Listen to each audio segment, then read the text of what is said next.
education curriculum prescribed for elementary schools of the Philippines.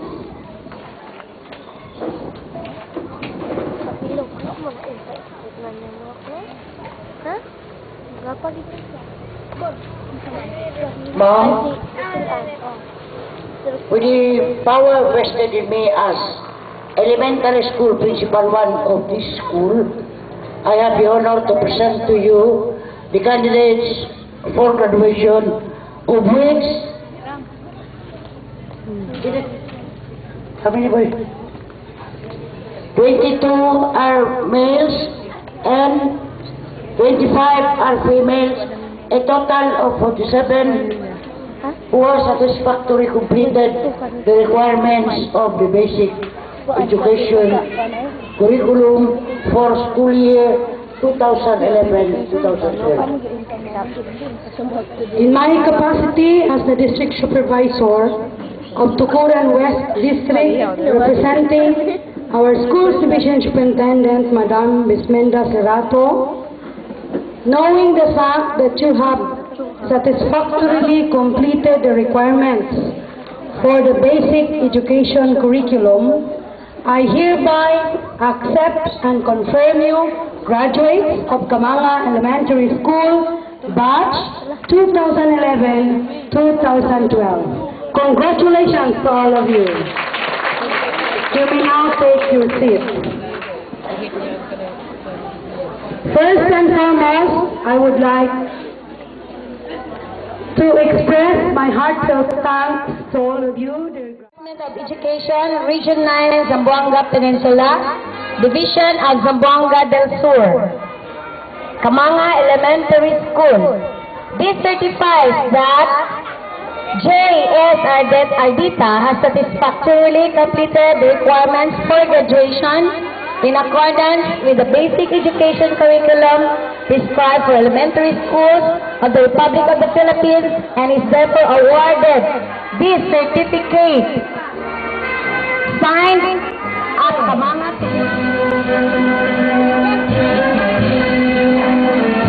Rosel Ann A. Rica,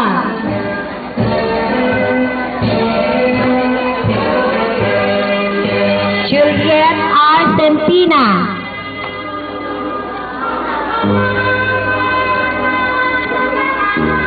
Margie A. Taer,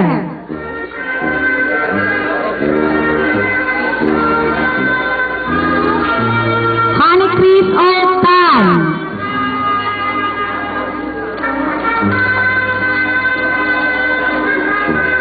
Hasmaira N. Tanbua,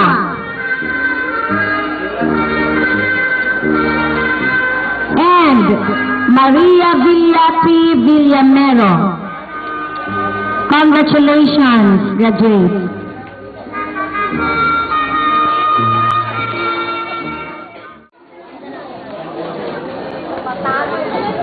Okay, once again, good afternoon to everyone, especially to our visitors, led by our district supervisor, Dr. Josephine L. Tumbo, to the principal of Upper Bayao and Dato Ampanas Elementary School, to our barangay officials, to our very own principal, and especially to our speaker for this afternoon. It's my task to introduce to you our speaker. Okay, our speaker was born on January 18, 1990, here in Kamanga, Tukuran, Zamboanga del Sur. She graduated her elementary grade in the year 2002, and she graduated as a salutatorian. During her secondary, she graduated at San Carlos National High School and now Tukuran Comprehensive National Rosel Ann Rica. And Mark Alexis Basailahe.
thankful when the smallest of dreams won't come true.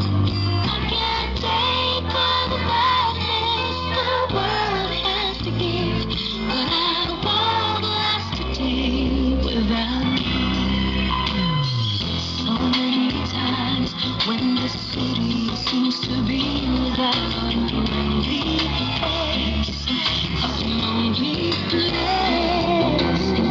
It's nice to know that you'll be there if I need you, and you always know it's all worthwhile when there's no getting over that rainbow. When the smallest of dreams won't come true, I can't take all the madness the world has to give, but I won't last a day without you. Touch me and I am nothing yet. Trouble seems to up and disappear. You touch me with love. I get really loose when you're near. When you're near, my love is open. I've forgotten half the promises and not unkind. Just hard to find. One look at you, and I know that I could learn to live without the rest. I found this home, and I'll get over that rainbow when that's again, but I won't last a day without you. When I won't last a day without you. May I request all the parents to stand up?